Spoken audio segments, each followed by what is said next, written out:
for spelling analysis, and today we have some very, very interesting words. Now, before we begin, I want you to be listening for this phonogram today. That's right, it's our new advanced phonogram. And what does it say? It says So if I hold up two fingers and I say you'll know it's spelled like this.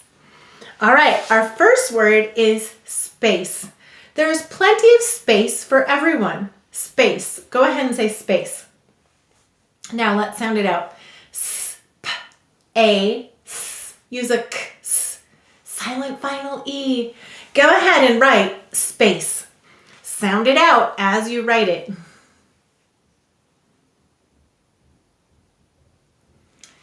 Excellent. Now help me to write it.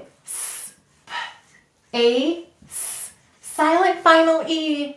All right, how will we mark it? We'll put a line over the A and we will double underline the silent final E. And do you see it? There are two reasons for a silent final E. That's right. The vowel says it's long sound because of the E, and the C softens to S because of the E. What would it say without the E? It would say spack, but with it, it says space. Let's read it. Space. All right, the next word is I. I have a wrinkle, or not a wrinkle. I have an eyelash in my eye. Go ahead and say I. And the reason I'm thinking so much about this word is it is the weirdest word in English, truly. So here's how we're going to do this. I'm going to have you write the word I, and we can sound it out. It's just the sound I. But we're going to spell that sound I like this, and then silent final E. All right? Go ahead and write I. I, silent final E. And I know that's an exception. This says A and E, but this will help you to write it. All right, you got it? Now, help me to write it. I, silent final E. Now, maybe we have a silent final E in I to make the word look bigger. That's very possible. But this phonogram doesn't say I. And so this is an exception. So one way to think of it is like this. There's that exception and then a silent E. Another way to think about it is that is saying I. Maybe it's saying it's long sound and there's just an extra E here that's silent. And so sometimes I like to think about it like this, which, as you know, I never do silly things like this for words. I always explain the logic, so this is the only word that I'll do this for. But sometimes I like to make it into a face, where, do you see these E's? These silent E's are an I, and this is like a nose, and there's the smiley face. So if I'm trying to picture with this, you know this word is really strange. But what does it say? It says I, as in my eye. All right, let's go back to some regular words. All right, the next word is climb. I will need to climb up the ladder to fix that. Climb. Go ahead and say climb. Now let's sound it out. K. Use a k. S. L. I. M. Go ahead and write climb. Did you see? Yeah, I used that advanced phonogram. Good. Excellent. Help me to write it. K-L-I-M. And how will we mark it? We'll put a line over the I and we'll underline the M. Why did the I say its long sound? I and O may say I and O before two consonants, and here they are. They're two consonants working together to say Let's read it. K-L-I-M. Climb. The next word is beautiful. It is beautiful outside. Go ahead and say beautiful. How many syllables in beautiful? Yes, there are 4. All right, so you will say to spell beautiful. What will you say to spell? Beautiful. Let's do it one more time. Beautiful. All right, the first syllable is B. B-E. This is an E-A. The second syllable is U. U. The third syllable is T. T-I. This is an I-E-Ya. The fourth syllable is full. That's right. O. Go ahead and write beautiful. You've got it, and it's really important that you sound it out. Beautiful. Good. Help me to write it.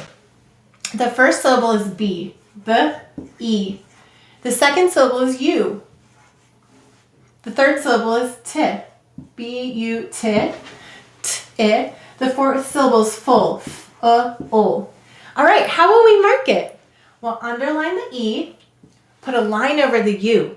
Why did the U say its long sound? A-E-O-U usually say their long sounds at the end of the syllable. Notice the I is saying its short sound, I. Why? I and Y may say I or I at the end of the syllable. And look at that. We have the broad sound, full, full. Let's read it. B-E-U-T-I-F-O. Beautiful. That was beautiful how you spelled and read that word. The next word is carrots. The carrots are cooked.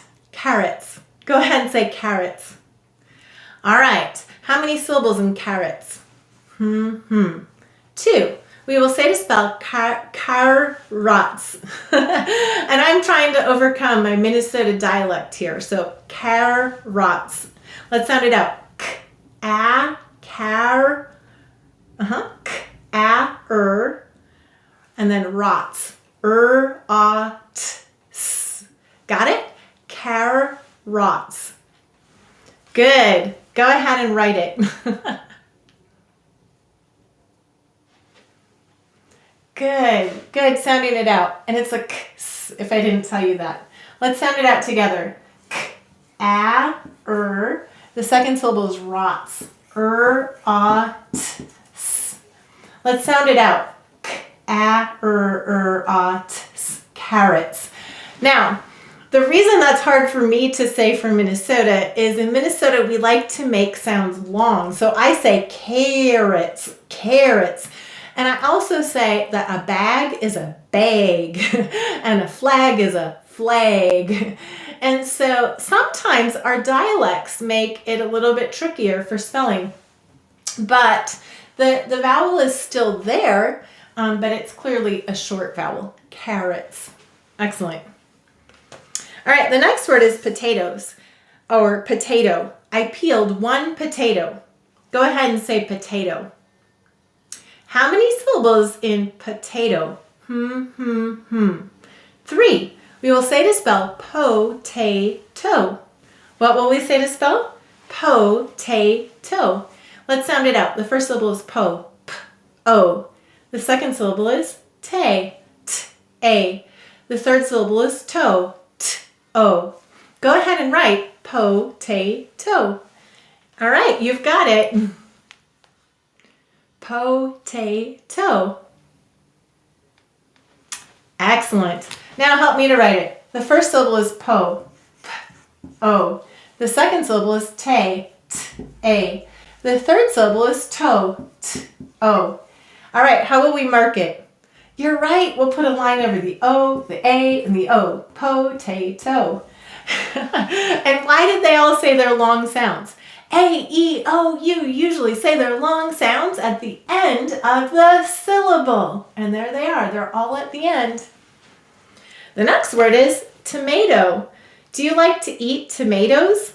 Although, let's just write one tomato. Go ahead and say tomato. How many syllables in tomato? 3. We will say to spell to-may-to. Got it? To-may-to. Very good. The first syllable is to, t-o. The second syllable is may, m-a. The third syllable is to, t-o. Go ahead and write to-may-to. Good. Good. Now help me to write it. The first syllable is toe, t-o. The second syllable is may, m-a. The third syllable is toe, t-o. And how will we mark it? You're right. We'll put a line over the O, the A, and the O. And why did they say they're long sounds at the end of all these syllables? A, E, O, U usually say they're long sounds at the end of the syllable. Here they all are at the ends of the syllables. Let's read it. T-O-M-A-T-O, tomato. All right, the last word is honey. Would you like some honey on your toast? Honey. Go ahead and say honey. All right, how many syllables in honey? 2. We will say to spell han-e. What will we say to spell? Han-e. Let's sound it out. The first syllable is han. A-n. The second syllable is e. This is an A-E. And just in case you need a tip, look at me. Han-e. Excellent. Good writing it. Now help me to write it. The first syllable is han, a-n. The second syllable is e. And how will we mark it? We'll underline the e. And what sound of A-E is this? It's the second. That's right. Now, why did the O say O may say before a W, TH, M, N, or V. So here it is. It's in a stressed syllable next to an N, so it's saying it's lazy sound So let's read it. A-n-e, honey. Excellent. Great work today. These are some tricky words, and you are learning them together with me. And I hope that the logic of English is explaining these to you, all except for this silly one. So good job today. Combining the science of reading with the joy of learning. Learn more at foundations.logicoфenglish.com.